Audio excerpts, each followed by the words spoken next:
Hello, everybody. I want to talk to you guys about Star Trek Beyond.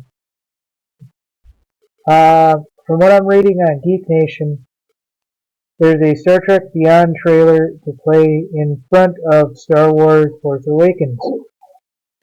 So this is my first actual time reviewing Star Trek Beyond, and I'm trying my hardest. Uh, this comes from Geek Nation. I generally don't do these, but this is all leading up to a parody that everybody says is going to lead to a Star Trek Star Wars crossover. Uh, Even though they say they're not, let's be honest, they're testing the waters. Even if it's 10 years in the making, they're testing the waters, folks. And basically, with the Star Trek reboot series, Star Trek Beyond will play in front of Star Wars The Force Awakens.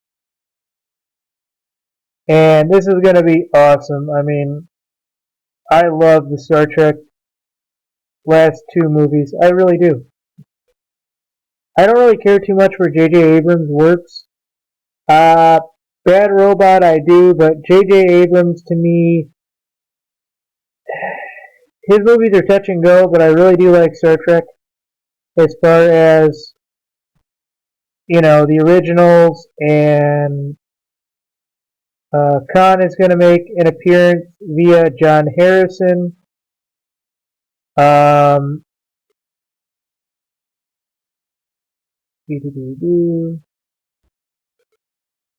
so this is basically just another, go about for July 22nd, 2016, and stars Chris Pine, Zachary Quinto, Carl Urban, John Cho, Anton Yelchin, Simon Pegg, Sophia Botella, Joe Taslim, Idris Elba,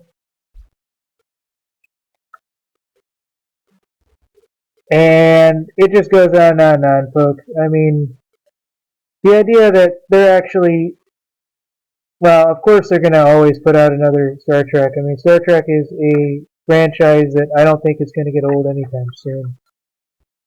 I know generations of people who treat it like a cult or a religion, even more so than Star Wars.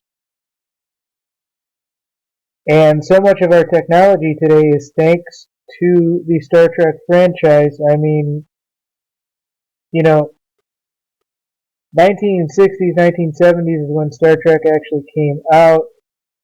And they were talking about TVs and cell phones back then. And now, 70 years later, we have it.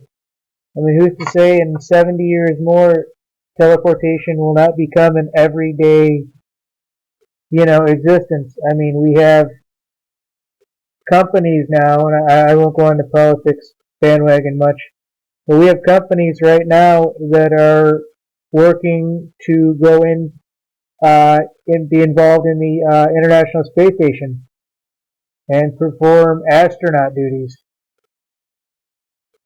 I mean, this is just one more frontier, and Star Trek has kind of been the force that pushed probably most of the science community to actually develop this stuff. Now we know that Lockheed Martin and Boeing have had projects going on technology for a long time, but Star Trek was one of the main ideas, folks. And the idea of Star Trek Beyond will play in front of Star Wars, or at least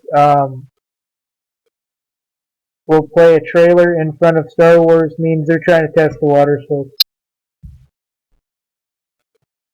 And I'm not so sure if they would really want a Star Wars Star Trek crossover, because there would be a long list of things expected from the sorry, I yawned, from the film, and I'm not so sure the original cast could actually deliver. And Jean-Luc Picard should always be played by the guy that did it in the original movies and in the original series. You know, that's just my view. So, anyways, folks, this is the first Star Trek Beyond update. Thank you guys. God bless everything else.